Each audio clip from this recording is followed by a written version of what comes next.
നമസ്കാരം. Igneous learning അക്കാഡമിയിലേക്ക് എല്ലാ കൂട്ടുകാർക്കും സ്വാഗതം. അപ്പോൾ നമ്മൾ ഇന്ന് ഡിസ്കസ് ചെയ്യുന്നത് ബി.എഡിൻ്റെ ഫസ്റ്റ് സെമസ്റ്റർ പരീക്ഷ എജു 1 philosophical and sociological perspectives of education അല്ലെങ്കിൽ എജു 1 എന്ന പേപ്പറിലെ ഫിലോസഫി പേപ്പറിലെ പ്രീവിയസ് ചോദ്യങ്ങളാണ്. അപ്പോൾ 2 വീഡിയോ ആയിട്ടാണ് നമ്മൾ ഈ പ്രീവിയസ് ചോദ്യങ്ങൾ ചെയ്യുന്നത്. ഈ 2 വീഡിയോയിലായിട്ട് 2015 മുതൽ 2023 വരെ ചോദിച്ചിട്ടുള്ള എല്ലാ ചോദ്യങ്ങളും നമ്മുടെ ഈ വീഡിയോയിൽ നമ്മൾ ഡിസ്കസ് ചെയ്യുന്നുണ്ട്. അപ്പോൾ അവസാനം വരെ വീഡിയോ കാണാൻ ശ്രമിക്കുക. അതുപോലെ തന്നെ നോട്ട്സ് നിങ്ങൾ ജസ്റ്റ് ഒന്ന് എഴുതിയെടുക്കാൻ ശ്രമിക്കുക. അപ്പോൾ എല്ലാവർക്കും നല്ല രീതിയിൽ പരീക്ഷ എഴുതാൻ കഴിയട്ടെ. അപ്പോൾ നമുക്ക് ചോദ്യങ്ങളിലോട്ട് പോവാം. ആദ്യത്തെ ചോദ്യം, ജോൺ ഡൂയി ഏത് ഫിലോസഫിക്കൽ സ്കൂളിലാണ്? നമുക്ക് സ്കൂൾസ് ഓഫ് ഫിലോസഫി പഠിക്കാനുണ്ട്. ജോൺ ഡൂയി ഏത് ഫിലോസഫിക്കൽ സ്കൂളിൽ വരുന്നതാണ് എന്നതാണ് ചോദ്യം. ജോൺ ഡൂയി നിങ്ങൾക്കറിയാം, ജോൺ ഡൂയി പ്രാഗ്മാറ്റിസത്തിനകത്ത് വരുന്നതാണ്. പ്രാഗ്മാറ്റിസം USA ഒരു ഫിലോസഫിയാണ്. പ്രാഗ്മാറ്റിസം എന്ന് പറഞ്ഞാൽ പ്രാഗ്മാറ്റിക്കോസ് എന്ന് പറയുന്ന ഗ്രീക്ക് വാക്കിൽ നിന്നാണ് പ്രാഗ്മാറ്റിസം എന്ന വാക്ക് വന്നത്. ആക്ഷൻ ഓറിയന്റഡ് ഫിലോസഫിയാണ് പ്രാഗ്മാറ്റിസം. ഓക്കെ, അപ്പോൾ ആക്ഷൻ ഓറിയന്റഡ് ഫിലോസഫിയാണ് പ്രാഗ്മാറ്റിസം. അതുപോലെ തന്നെ പരീക്ഷയ്ക്ക് ചോദിക്കാവുന്നതാണ്, പ്രാഗ്മാറ്റിസത്തിന്റെ പിതാവ് ആരാണ്? Father of pragmatism Charles Sanders Peirce. Father of pragmatism. അടുത്തൊരു ചോദ്യം, പ്രാഗ്മ എന്ന വാക്കിന്റെ അർത്ഥം എന്താണ്? പ്രാഗ്മ എന്ന വാക്കിന്റെ അർത്ഥം നമ്മളിപ്പോൾ പഠിച്ചതേ ഉള്ളൂ. ആക്ഷൻ എന്നാണ് പ്രാഗ്മ എന്ന വാക്കിന്റെ അർത്ഥം. പ്രാഗ്മ എന്ന വാക്ക് പ്രാഗ്മാറ്റിക്കോസ് എന്ന ഗ്രീക്ക് വാക്കിൽ നിന്നാണ് വന്നത്. ആ വാക്കിന്റെ അർത്ഥം ആക്ഷൻ എന്നാണ്. Action oriented ഫിലോസഫിയാണിത്.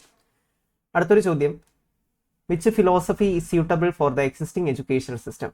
നമ്മുടെ മോഡേൺ എഡ്യൂക്കേഷൻ സിസ്റ്റത്തിന് ഏറ്റവും അക്സെപ്റ്റബിൾ ആയിട്ടുള്ളത് എക്ലക്റ്റിക് ഫിലോസഫിയാണ്. Harmonious blending of different philosophies. നല്ല ഫിലോസഫീസിനെ ബ്ലെൻഡ് ചെയ്യുന്നതിനെയാണ് എക്ലക്റ്റിക് ഫിലോസഫി എന്ന് പറയുന്നത്. Which philosophy emphasise strict discipline ഏതാണ് എംഫസൈസ് ചെയ്യുന്നത്?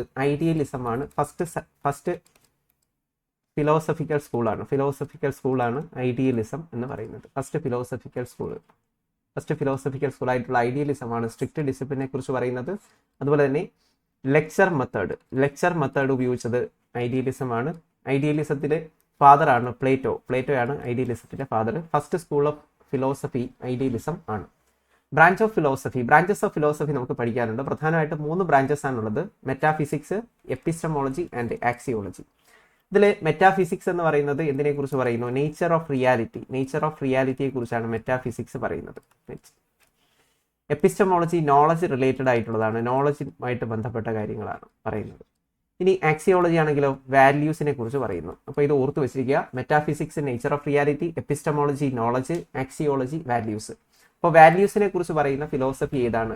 വാല്യൂസിനെ കുറിച്ച് പറയുന്നത് ആക്സിയോളജിയാണ്. ആക്സിയോളജിക്ക് 2 ബ്രാഞ്ചസ് ആണുള്ളത്: aesthetics and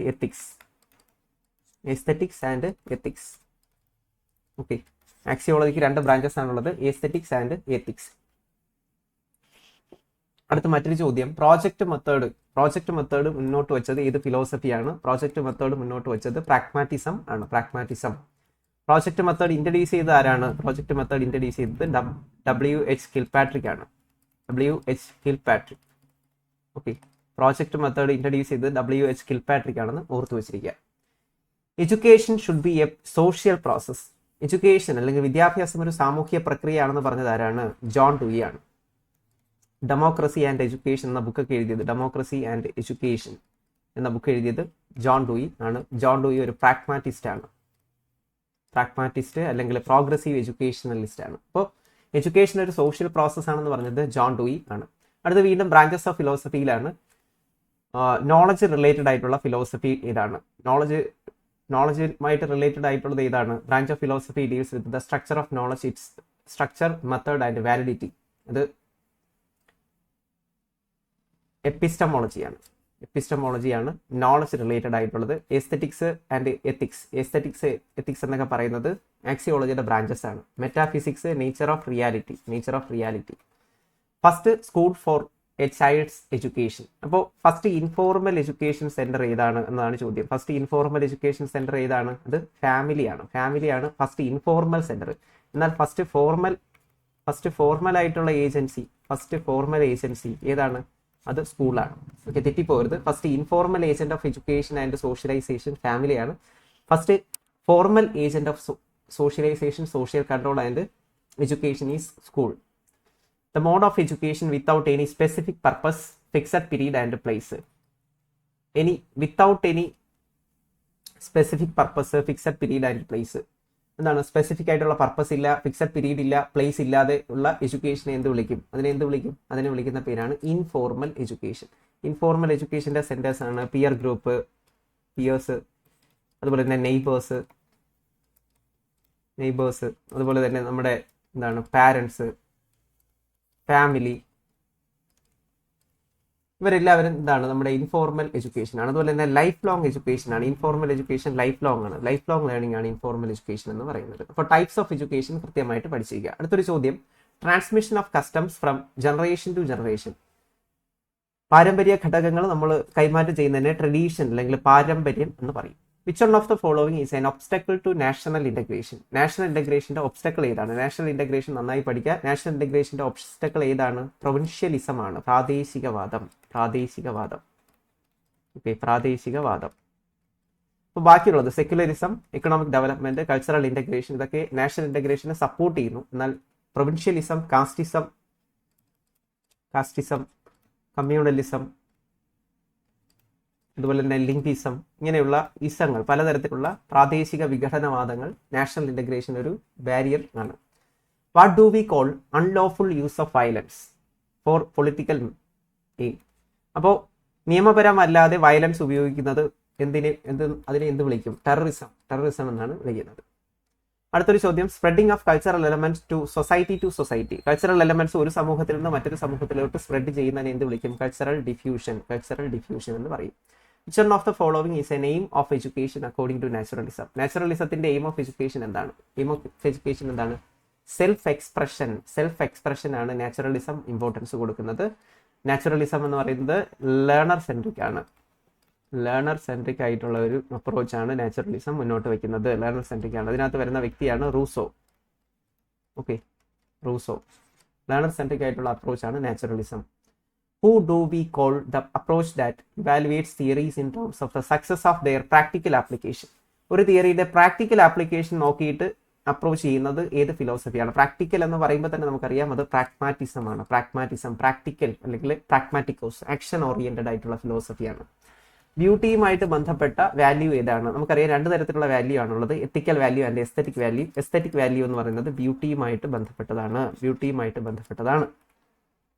The main aim of education according to idealism. ഐഡിയലിസത്തിന്റെ മെയിൻ എയിം എന്താണ്? സെൽഫ് റിയലൈസേഷൻ ആണ്, അല്ലെങ്കിൽ മോക്ഷ.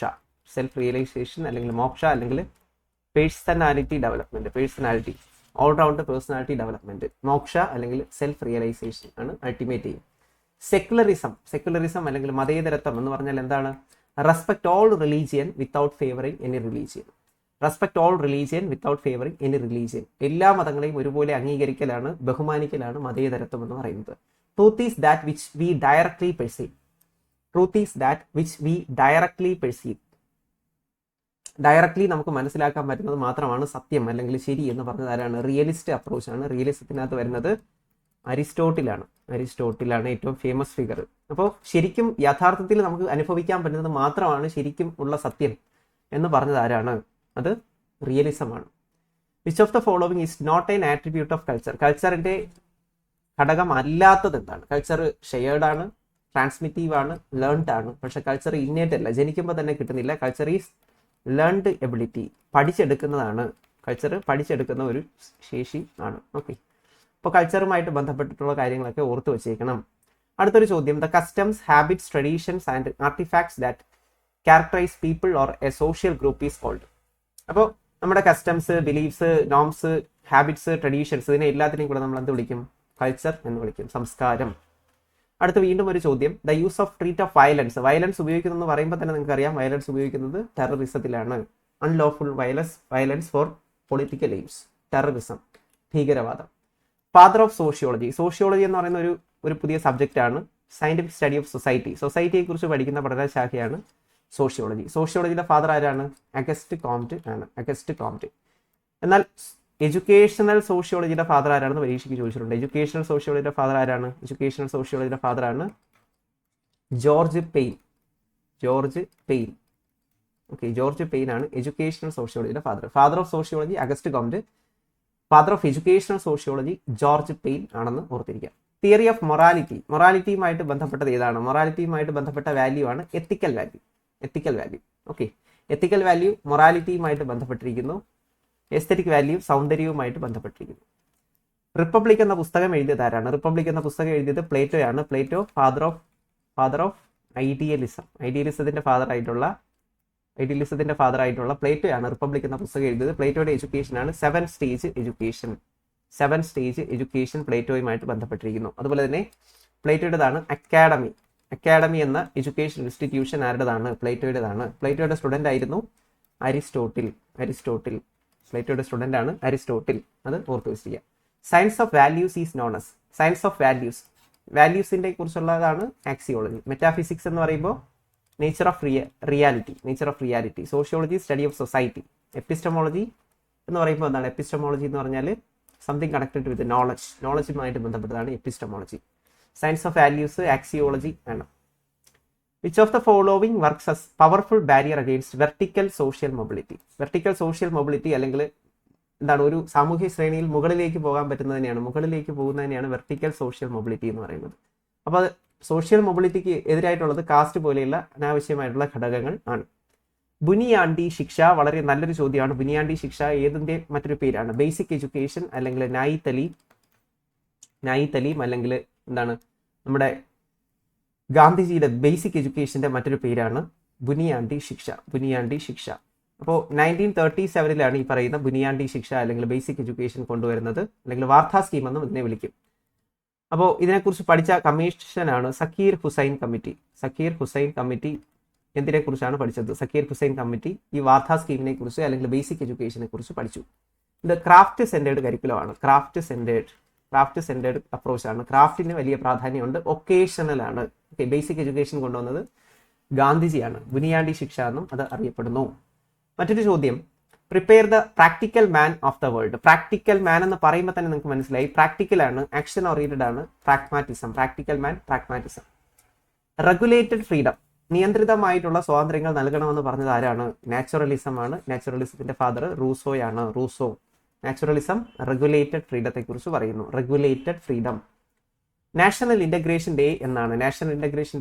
November 19 national integration day.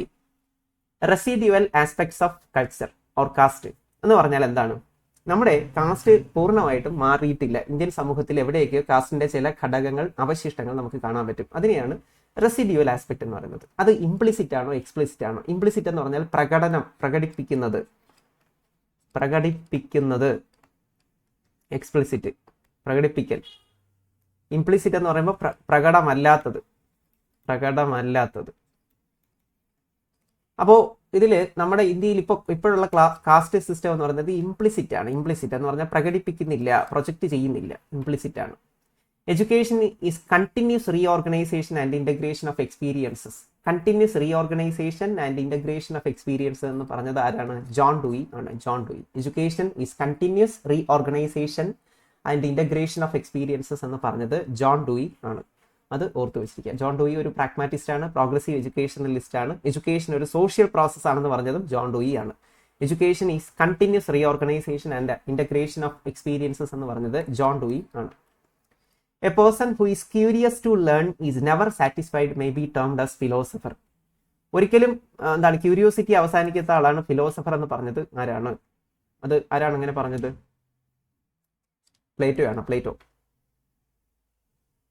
By education, I mean all-round drawing out of the best in the child, body, mind and spirit. All-round development, body, mind and spirit നെ കുറിച്ച് പറഞ്ഞത് ആരാണ്? ഗാന്ധിജിയാണ്. Repeated ആയിട്ട് ഒരുപാട് തവണ ചോദിച്ചിട്ടുണ്ട്. ഗാന്ധിജിയുടെ അപ്രോച്ച് എക്ലക്റ്റിക് ഫിലോസഫിയാണ്, എക്ലക്റ്റിക് സിസ്റ്റമാണ്. അപ്പോൾ all round drawing of the best, all round ഡെവലപ്മെന്റിനെ കുറിച്ച് പറഞ്ഞത് ഗാന്ധിജിയുടെ എഡ്യൂക്കേഷണൽ കൺസെപ്റ്റ് ആണ്. അപ്പോൾ വീട്ടിൽ നിന്ന് നിങ്ങൾക്ക് കിട്ടുന്ന വിദ്യാഭ്യാസം എന്താണ്? വീട്ടിൽ നിന്ന് കിട്ടുന്നത് informal education, life long education ആണ്. Okay. Culture is phenomenon that occurs when changes in material. Culture occur before or at a faster rate than the changes of non material. അതായത് ഇവിടെ പറയുന്നത് നോൺ മെറ്റീരിയൽ മെറ്റീരിയൽ കൾച്ചർ, ഇത് രണ്ടും തമ്മിലുള്ള ഒരു gap ഉണ്ട്. അതിനെ എന്ത് പറയും? The difference or gap between material and non material culture is cultural lag. Cultural lag is the difference or gap between material culture and non material culture. ഇതിനെക്കുറിച്ച് പറഞ്ഞത് ആരാണ്? വില്യം എഫ് ഒഗ്ബൺ ആണ് ഇതിനെക്കുറിച്ച് പറഞ്ഞത്. ഇതും പരീക്ഷയ്ക്ക് ചോദിച്ചിട്ടുണ്ട്. വില്യം എഫ് ഒഗ്ബൺ ആണ് 1922 കൾച്ചറൽ ലാഗ് എന്ന് പറയുന്ന ഒരു കൺസെപ്റ്റിനെ കുറിച്ച് പറഞ്ഞത്. സാംസ്കാരിക വിടവ്. ഓക്കെ, മെറ്റീരിയൽ കൾച്ചറും നോൺ മെറ്റീരിയൽ കൾച്ചറും തമ്മിലുള്ള ഒരു ഗ്യാപ്പിനെ വിളിക്കുന്ന പേരാണ് cultural lag. According to which philosophy curriculum should include useful productive work. Useful productive work കരിക്കുലത്തിനകത്ത് വരണം. പ്രൊഡക്റ്റീവ് ആയിട്ടുള്ള വർക്ക്. പ്രൊഡക്റ്റീവ് എന്ന് പറയുമ്പോൾ നമുക്കറിയാം പ്രാഗ്മാറ്റിസം ആണ്. Plato father of dash. Plato നമ്മൾ കണ്ടതാണ്. റിപ്പബ്ലിക് എന്ന പുസ്തകം എഴുതിയത് പ്ലേറ്റോ ആണ്. പ്ലേറ്റോ ഏതിന്റെ ഫാദർ ആണ്? Plato father of idealism. Plato. Literally the term philosophy means. Philosophy എന്ന വാക്കിന്റെ അർത്ഥം എന്താണ്? ലവ് ഓഫ് നോളജ് അല്ലെങ്കിൽ ലവ് ഓഫ് വിസ്ഡം എന്നാണ് ആ വാക്കിന്റെ അർത്ഥം. അടുത്തൊരു ചോദ്യം, individual and society are considered as. ഇൻഡിവിജ്വലും സൊസൈറ്റിയും തമ്മിലുള്ള ബന്ധം എന്താണ്? Complementary, supplementary, interdependent, contradictory. ഇൻഡിവിജ്വലും സൊസൈറ്റിയും തമ്മിലുള്ള ബന്ധം എന്താണ്? ഇന്റർ ഡിപ്പെൻഡന്റ് ആണ്. സമൂഹവും വ്യക്തിയും തമ്മിൽ പരസ്പരം ബന്ധപ്പെട്ടിരിക്കുന്നു. ഇന്റർ ഡിപ്പെൻഡന്റ് റിലേഷൻ ആണ്. The process of adoption and assimilation of N alien culture. Alien എന്ന് പറഞ്ഞാൽ അനദേഴ്സ് കൾച്ചർ. അപ്പോൾ ഇതുമായിട്ട് ബന്ധപ്പെട്ട് ചോദ്യങ്ങൾ സ്ഥിരമായിട്ട് ചോദിക്കാറുണ്ട്. നിങ്ങൾ മറ്റൊരാളിന്റെ കൾച്ചർ പഠിക്കുകയാണെങ്കിൽ അതിന് എന്തെന്ന് പറയും? അക്കൾച്ചറേഷൻ എന്ന് പറയും. അക്കൾച്ചറേഷൻ അവന്റെ കൾച്ചർ പഠിക്കുന്നു. അല്ലെങ്കിൽ അവളുടെ കൾച്ചർ, മറ്റൊരാളിന്റെ കൾച്ചർ പഠിക്കുന്നു. എൻകൾച്ചറേഷൻ എന്ന് പറഞ്ഞാൽ എന്താണ്? എന്റെ കൾച്ചർ പഠിക്കുന്നു. ഓർത്ത് വെച്ചേക്കാം. ഓക്കെ, അക്കൾച്ചറേഷൻ അവന്റെ കൾച്ചർ അല്ലെങ്കിൽ മറ്റൊരു കൾച്ചർ നിങ്ങൾ പഠിക്കുന്നു. അത് ഉറപ്പായിട്ടും second or third familiarisation of culture ആണ്. സെക്കൻഡ് കൾച്ചർ അല്ലെങ്കിൽ തേർഡ് കൾച്ചർ ലേണിംഗ് ആണ്. ഫസ്റ്റ് കൾച്ചർ ലേണിംഗ് എന്ന് പറയുന്നത് എന്ത് തന്നെയായിരിക്കും? നിങ്ങളുടെ സ്വന്തം കൾച്ചർ നിങ്ങൾ പഠിക്കുന്നതായിരിക്കും. Okay, which factor resist social change എന്ന് പറയുമ്പോൾ structural or functional changes in society. Structural functional ചേഞ്ചസിനെയാണ് സോഷ്യൽ ചേഞ്ച് എന്ന് പറയുന്നത്. അപ്പോൾ സോഷ്യൽ ചേഞ്ചിനെ റെസിസ്റ്റ് ചെയ്യുന്ന ഫാക്ടർ ഏതാണ്? തടസ്സപ്പെടുത്തുന്ന ഏതാണ്? കൾച്ചറൽ ഇനർഷ്യയാണ്. Cling to traditionalism. ഏതെങ്കിലും എന്താണ് മാറ്റത്തിന് തയ്യാറാകാതിരിക്കുക, അതിനെയാണ് കൾച്ചറൽ ഇനർഷ്യ എന്ന് പറയുന്നത്. മാറ്റത്തിന് തയ്യാറാകാതിരിക്കുക. ഓക്കെ, മാറ്റത്തിന് തയ്യാറാകാതിരിക്കുക എന്നതാണ് എന്തെന്ന് പറയുന്നത്? കൾച്ചറൽ ഇനർഷ്യ എന്ന് പറയുന്നത്. മാറാൻ തയ്യാറല്ല, inertia. Educational approach based on scientific observations of childhood from birth to adulthood. ചൈൽഡ്ഹുഡിൽ നിന്നും ബർത്ത് ടു അഡൾട്ട്ഹുഡിലേക്ക് പോകുമ്പോഴെല്ലാം സയന്റിഫിക് ആയിട്ട് എന്ത് ചെയ്യുന്നു? കുട്ടികളെ ഒബ്സർവ് ചെയ്യണം എന്ന് പറഞ്ഞത് ആരാണ്? അത് നിങ്ങൾക്കറിയാം. അത് മറ്റാരുമല്ല, മരിയ മോണ്ടിസോറി. അപ്പോൾ അവരൊരു ഡോക്ടറായിരുന്നു, ഇറ്റലിയിലെ ഡോക്ടറായിരുന്നു. മോണ്ടിസോറി അപ്രോച്ച് കൊണ്ടുവന്നു. അതുപോലെ തന്നെ ഡിഡാക്റ്റിക് അപ്പാരറ്റസ് എന്ന് പറയുന്ന കൺസെപ്റ്റ് കൊണ്ടുവന്നത് ആരാണ്? ഡിഡാക്റ്റിക് അപ്പാരറ്റസ് മരിയ മോണ്ടിസോറിയുടേതാണ്. ഓർത്ത് വെച്ചേക്കുക. ക്രാഫ്റ്റ് സെന്റേർഡ് എഡ്യൂക്കേഷൻ ആരുമായി ബന്ധപ്പെട്ടിരിക്കുന്നു? ക്രാഫ്റ്റ് സെന്റേർഡ് കരിക്കുലം നമുക്കറിയാം, ഗാന്ധിജിയാണ്. ഗാന്ധിജിയുടെ ബുനിയാണ്ടി ശിക്ഷ അല്ലെങ്കിൽ ബേസിക് എഡ്യൂക്കേഷൻ അല്ലെങ്കിൽ നായി തലീം അല്ലെങ്കിൽ നമ്മൾ അതിനെ വാർത്താ സ്കീം ഓഫ് എഡ്യൂക്കേഷൻ എന്നൊക്കെ പറയും. അത് ക്രാഫ്റ്റ് സെന്റേർഡ് ആണ് എന്ന് ഓർത്തിരിക്കുക. Tendency of the people to cling to existing traditions, clinging to some cultural elements. മാറ്റത്തിന് തയ്യാറാകാതെ ഏതിലെങ്കിലും ഒന്നിനോട് പറ്റിച്ചേർന്നിരിക്കുക. Cling means പറ്റിച്ചേർന്നിരിക്കുക. അതെന്താണ്? കൾച്ചറൽ ഇനർഷ്യയാണ്. കൾച്ചറൽ ഇനർഷ്യ ഒരു പ്രശ്നമാണ്. മാറ്റത്തിന് തയ്യാറാകാതിരിക്കുക. Which of the following is not a principle of Montessori എഡ്യൂക്കേഷന്റെ പ്രിൻസിപ്പിൾ അല്ലാത്തത് ഗുഡ് സ്പേസ് ലേണിംഗ് പ്ലാനിങ് എന്നതാണ്. റെസ്പെക്ട് ഫോർ ദ ചൈൽഡ് ഒരു പ്രിൻസിപ്പിളാണ്. അബ്സോർബന്റ് മൈൻഡ് ഒരു പ്രിൻസിപ്പിളാണ്. പ്രിപ്പയർഡ് എൻവയോൺമെന്റ് ഒരു പ്രിൻസിപ്പിളാണ്. പ്രിൻസിപ്പിൾ അല്ലാത്തത് ഗുഡ് സ്പേസ് പ്ലാനിങ് ആണ്. The process of making others aware of political and social conditions. അപ്പോൾ മറ്റുള്ളവർക്ക് അവയർനെസ് കൊടുക്കുന്നതിന് എന്ത് പറയും? കൺസെന്റൈസേഷൻ എന്ന് പറയും. ഇതിനെക്കുറിച്ച് പറഞ്ഞത് പൗലോ ഫ്രെയർ ആണ് കൺസെന്റൈസേഷനെ കുറിച്ച് പറഞ്ഞത്. ഓക്കെ, ബോധവൽക്കരണം കൺസെന്റൈസേഷൻ. അപ്പോൾ കൺസെന്റൈസേഷനെ കുറിച്ച് പറഞ്ഞത് ആരാണ്? അത് പൗലോ ഫ്രെയർ ആണെന്ന് ഓർത്തു വെച്ചിരിക്കുക. Which of the following principle is not correct regarding പ്രാഗ്മാറ്റിസവുമായിട്ട് ബന്ധപ്പെട്ട് തെറ്റായിട്ടുള്ളത് ഏതാണ്? സെൽഫ് റിയലൈസേഷനെ കുറിച്ച് പറയുന്നത് പ്രാഗ്മാറ്റിസം അല്ല, ഐഡിയലിസമാണ്. ഐഡിയലിസത്തിന്റെ അൾട്ടിമേറ്റ് എയിമാണ് സെൽഫ് റിയലൈസേഷൻ, മോക്ഷ, അല്ലെങ്കിൽ നിർവാണ, അല്ലെങ്കിൽ എന്താണ് personality development. Learning through experience പ്രാഗ്മാറ്റിസമാണ്. ആക്ഷനബിൾ നോളജ്, ആക്ഷൻ പ്രാക്ടിക്കൽ ആയിട്ടുള്ള, പ്രാക്ടിക്കലി പഠിക്കണമെന്ന് പറഞ്ഞത് പ്രാഗ്മാറ്റിസമാണ്. ശരിയാണ്, പൂർണ്ണമായും ശരിയാണ്. പ്രോഗ്രസീവ് എഡ്യൂക്കേഷൻ എന്ന് പറയുന്നതും പ്രാഗ്മാറ്റിസത്തെ തന്നെയാണ്. ഇപ്പോൾ പ്രാഗ്മാറ്റിസമായിട്ട് ബന്ധമില്ലാത്തത് സെൽഫ് ആക്ച്വലൈസേഷൻ, അത് ഐഡിയലിസവുമായിട്ട് ബന്ധപ്പെട്ടിരിക്കുന്നു. ഓക്കെ, ഇപ്പം നോട്ടൊക്കെ വന്നു കഴിഞ്ഞാൽ അണ്ടർലൈൻ ചെയ്ത് കൃത്യമായിട്ട് മനസ്സിലാക്കുക. അപ്പോൾ ഇത്രയും ചോദ്യങ്ങളാണ് ഈ പാർട്ടിൽ നമ്മൾ ഡിസ്കസ് ചെയ്യുന്നത്. അപ്പോൾ ക്ലാസ്സുകൾ ഇഷ്ടമായിട്ടുണ്ടെങ്കിൽ നിങ്ങൾ ഷെയർ ചെയ്യുക, ലൈക്ക് ചെയ്യുക, സബ്സ്ക്രൈബ് ചെയ്യുക. B.Edന് ആവശ്യമുള്ള കൂടുതൽ വീഡിയോസിനായിട്ട് ചാനൽ ഫോളോ ചെയ്യുക, സപ്പോർട്ട് ചെയ്യുക. ഓക്കെ, എല്ലാവർക്കും നല്ലത് വരട്ടെ. Thank you.